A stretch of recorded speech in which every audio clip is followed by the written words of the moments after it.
Welcome back to another entry in my Halloween Havok series, a series where I don't just play horror games with live commentary.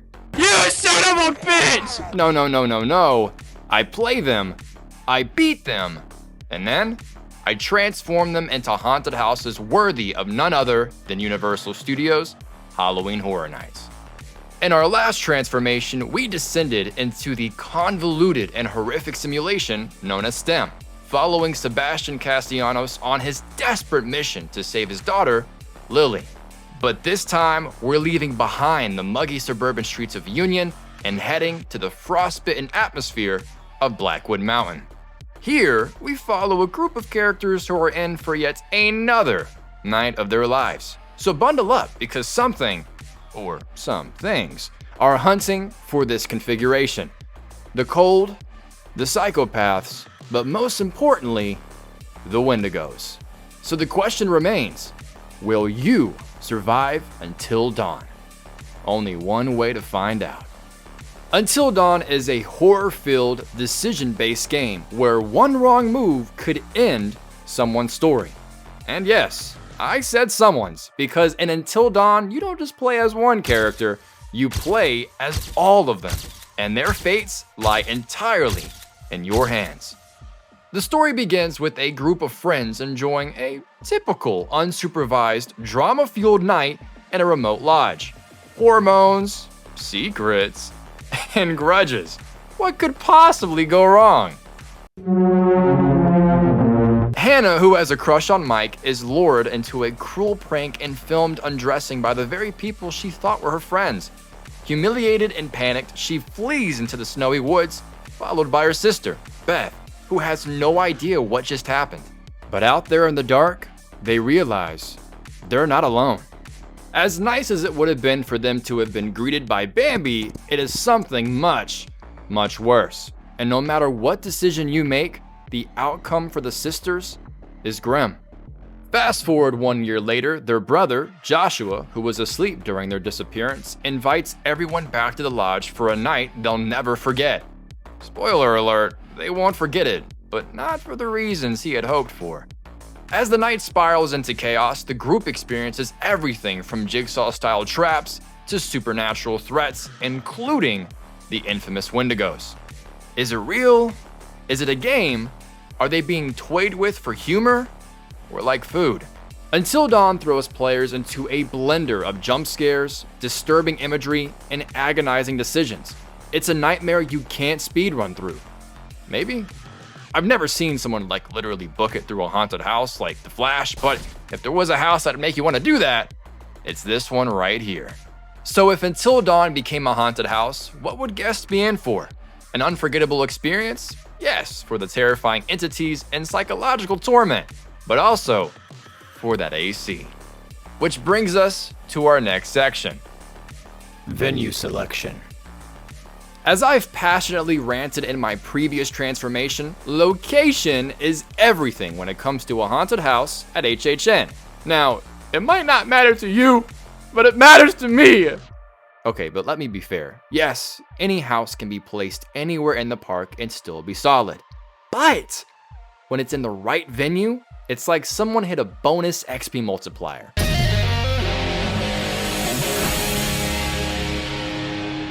As you can see on my amazing speculation map, you'll see that every one of my past transformations has a location that amplifies the experience. And hey, if you don't agree with me, we'll just have to fight in the comment section. Please? For Until Dawn, we need that endless feeling of cold, isolation, and dread. Something that screams, you're not making it off this mountain. And for my fellow HHN diehards, I know you already know where I'm going with this. Until Dawn deserves a soundstage near the front of the park. Not only can we control the environment, hello ICAC, but the extra space gives us room to build out massive facades, elevating immersion and delivering those cinematic chills before you even walk in the door. Queue experience. For my transformations, the queue is that sneak peek. That first look into the world you're about to be thrown into. Now sure, there isn't a ton that can always be done with the cues, But if there's a will, there's a way. And listen, my name ain't Will, but trust me, I got it. Now when it comes to these queue experiences, you already know I love to lean on my best friend, projections. If you've been to HHN before, especially to the houses in the back of the park, you've probably seen projections casted against nearby buildings or even projected right at the entrance of the experience. For this one, I'd want those projections to be used in a space I lovingly call the Curtains of Doom.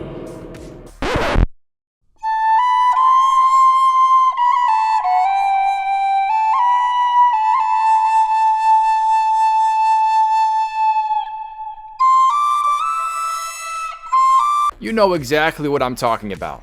That claustrophobic room where we all stand there shuffling forward, waiting to just be scared out of our fishnets and skeleton hand shirts. If you know, you know. And this is where we bring in that opening title sequence from the game. Those haunting images of each character in distress, flickering across different paths of the story. That visual chaos layered with dread. And of course, the original opening song, Oh Death by Amy Van Rokel and Jeff Grace. Yes, I know the Until Dawn 2024 remake swapped the opening theme for something new. Some people liked it, some didn't. But the original, that version was iconic. It painted the tone, the tension, the entire emotional backdrop of the story you're about to endure. With the right projection mapping, sound, and timing, the queue won't just feel like a wait, it feels like the first act. A calm before the snowstorm. One that lets you absorb the fear before it chases you through the fog. Artwork and design. When it comes to Until Dawn, the official artwork for the game was simple, but effective. And that's not a bad thing at all. Sometimes less is more. Take the poster for The Last of Us Haunted House, for example. It was just Joel, Ellie, and a clicker. Right. That's it. Straight to the point and instantly recognizable. So when it comes to designing the poster for Until Dawn, the haunted house, we follow that same mindset. Use the iconic imagery. The hourglass, the lodge, and the snowfall slowly creeping in like time is running out. I mean, these visuals weren't just slapped onto the game's original poster. They also made their way into the movie adaptation. So clearly, they work. Blend those symbols with a color palette of icy blues, stark shadows, and a blood red accent. Top it all off with a tagline like, "Who will survive the night?" And bam, you've got yourself a poster that sets the tone before guests even step into the fog. Setting an atmosphere. Now, I'll be honest, when I started playing Until Dawn, I had doubts about whether it could actually translate into a haunted house. Am I really going to be able to create a haunted house out of this at Universal Studios Halloween Horror Nights? See what I mean? It wasn't that the story wasn't scary, it's terrifying. But I thought the whole game took place inside just one location, the lodge. And I was like, how am I going to turn one big cozy building into a haunted house that slaps? But man, my playthrough proved me wrong. Real quick. Oh my god! Turns out, Until Dawn actually gives us a solid variety of environments. Not too many that it gets chaotic, but just enough to keep the experience moving, visually and emotionally. You're not just stuck in one place, but you're also not teleporting from set piece to set piece without logic. So with that said, the setting and atmosphere for this haunted house experience? It's Blackwood Mountain, through and through. And Blackwood isn't just a mountain. It's a character in its own right. It breathes isolation. It screams dread. It offers more than just a massive, creaky lodge. It's home to underground mines, frozen forests, sanatoriums, radio towers, and secrets buried beneath the snow. Every room of this house will be carefully curated to reflect that creeping dread, the escalating tension, and the oppressive cold that feels inescapable. But let's not get ahead of ourselves. If we're talking specifics, let's roll that next title card. Prime locations. These are the locations, the ones that carry the real weight of fear. The rooms, the corridors, the wide open spaces that make you stop, breathe, and think. Get me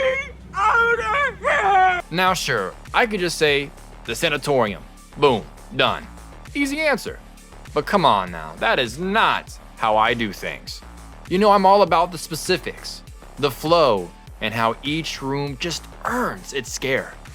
So let me take you deeper, location by location, into the nightmare that is Blackwood Mountain. The forest. The forest acts as our line that connects the dots, the eerie, snow-covered environment leading guests through different zones of the mountain.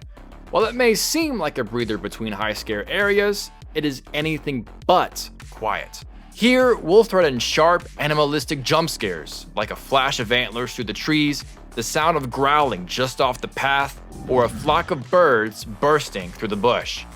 These scares are the appetizer before we receive our delicious entree. But this isn't just for pacing, it's an opportunity to also anchor other iconic locations that the story takes us through. The cliff where Hannah and Beth fell is a chilling landmark, complete with fresh snow and broken signs, allowing us to see where their downfall began, literally. The radio tower looms in the far distance, flickering and broken, still giving off faint distress signals. And far off in the distance, the sanatorium, barely visible, but undeniably waiting for us to experience. Guests should feel like they're being watched the entire time, with Wendigo growls echoing faintly in the trees and the occasional flash of movement through the fog. The main corridor. You remember when I said some of these facades would blow people away? Welcome to the lodge. Cozy, charming, and totally about to betray you. Guests will enter through the eerie silence of an ember-hungry fireplace, candlelit essence, and the smell of cedar wood. And just like there was barely any damn power in that lodge in the game, that'll be the exact same case for this experience. And then you walk deeper into the main corridor, a large wood-paneled room with subtle audio from the game. Teens bickering, joking, trash talking, until the volume fades and something else takes over. This corridor isn't just any room, it's the exact location where the story both begins and ends. Just as seen in the Evil Within 2 transformation, guests start their journey in this space, but after all the trauma, terror, and Wendigo run-ins, they'll end up right back here. Only now, the lights are still out, big shocker there. The walls are witness to the horrific cat and mouse game between human and Wendigo. The tension is built upon as gas hisses meaning one thing and one thing only. Building go boom. Exactly. The forgotten tunnels. We're going deeper now, literally and psychologically.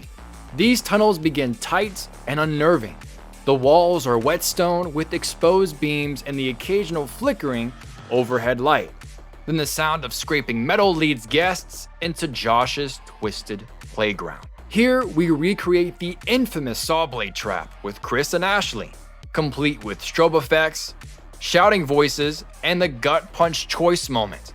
Guests won't have to make a decision, but the actors might.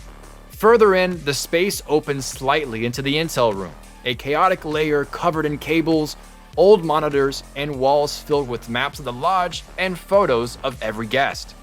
In the shadows, flickering phantoms of Hannah and Beth appear, projected on fog or translucent curtains, staring wordlessly. Their sudden vanishings and ghost-like performances deliver sharp, emotional jump scares. Oh my god! This area is designed to make guests feel like someone's been watching them this whole time, because Josh has, who, fun fact, really likes pizza.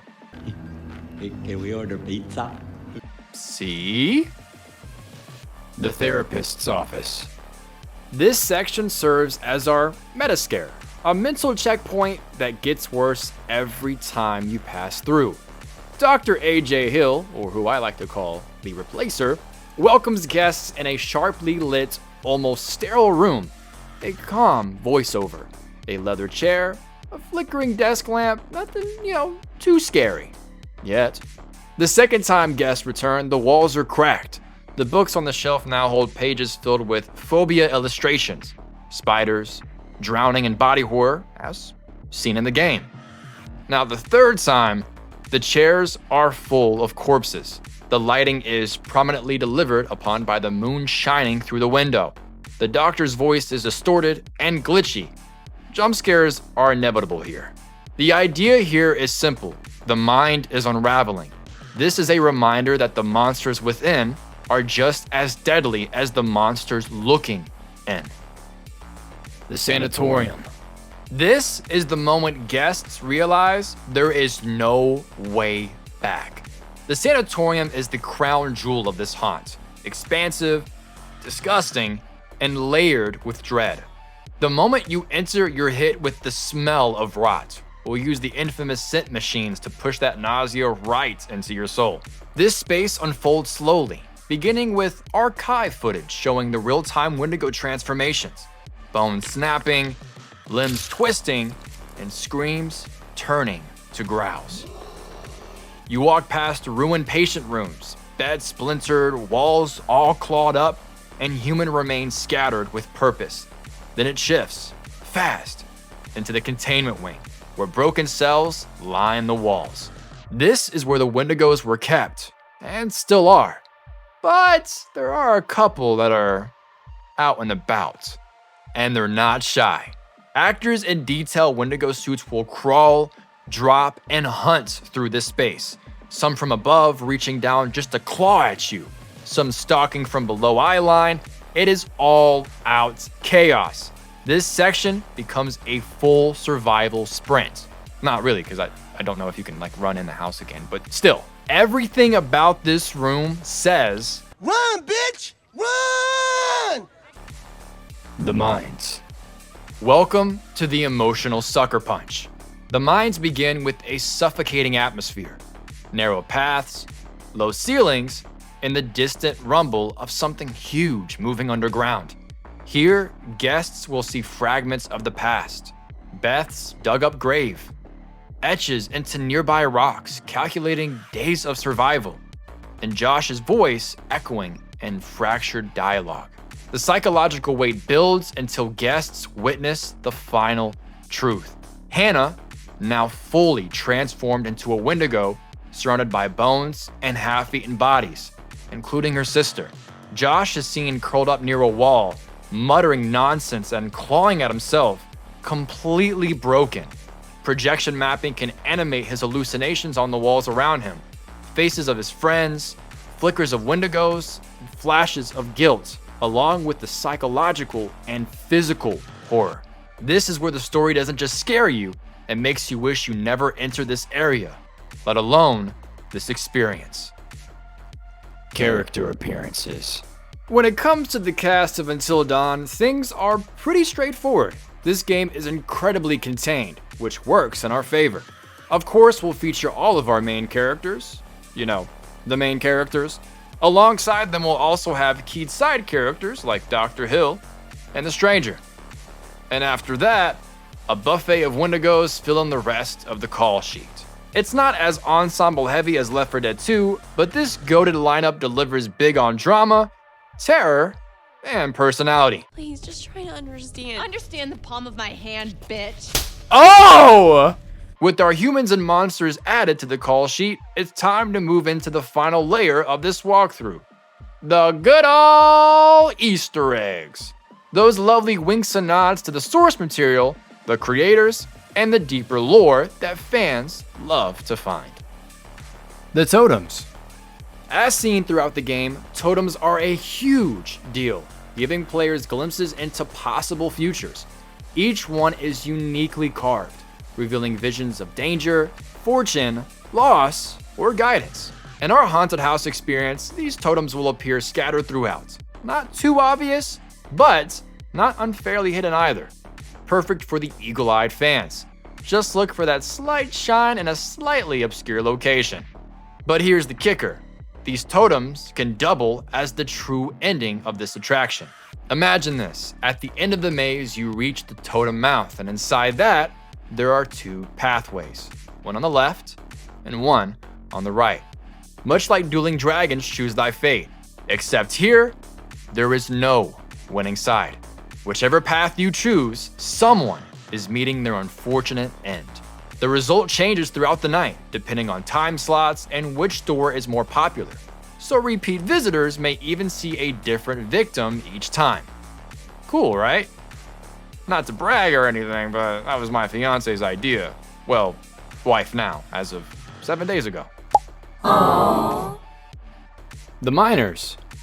Throughout Until Dawn, we learn that the miners trapped in Blackwood Mountain eventually became Wendigos. One subtle cue in the game is an old photograph of those very miners. Now, here's the opportunity. That photo, let's fill it with the developers, voice actors, and creators of this particular house. A subtle cameo. A hidden, we made this in plain sight, while still staying in universe. It's a perfect blend of homage and horror. Yes. Let's talk gas. No, not that kind. I'm talking guest-activated scares. Those glowing red buttons that let you trigger the terror. My first run-in with gas was way back in the Saw maze. More recently, it popped up in the Mayor Sweet's house. For Until Dawn, that waving hand from the sanatorium is the perfect fit. Guests can slap that button to activate something despicable and either terrify someone else or themselves. Because let's be real, that hand ain't reaching out for a high five. Just ask Mike. Oh my god, you son of a mother, who can holla? Rush of Blood. Let's throw it back to 2016, when Supermassive released Until Dawn Rush of Blood, a VR rail shooter that placed you inside Josh's fractured psyche. It was surreal, violent, and a weirdly fun nightmare.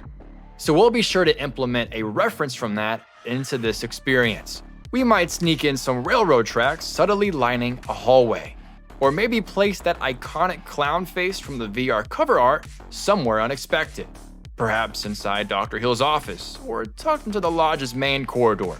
Just enough for fans to go, wait, was that a Rush of Blood reference? Why yes, it was. And with that, dawn has arrived, marking the end of our night, until the darkness falls again. This house wraps up Act 2 of my Halloween Havok series, and now we turn the page to our final chapter. Now, originally, I planned to close things out with Silent Hill 2, a masterpiece in its own right, but since it shares some emotional DNA with The Evil Within 2, I wanted to bring something different to the table. A shift in tone, a new kind of nightmare. Thanks to a fire recommendation from my buddy Jake, that change has been made. Instead of fog, we're heading underwater. BioShock. Atmospheric and iconic. It is an absolutely perfect fit for Halloween Horror Nights, and I couldn't be more excited to dive in. And also, one of the genres of this game is survival horror, so it fits the series description.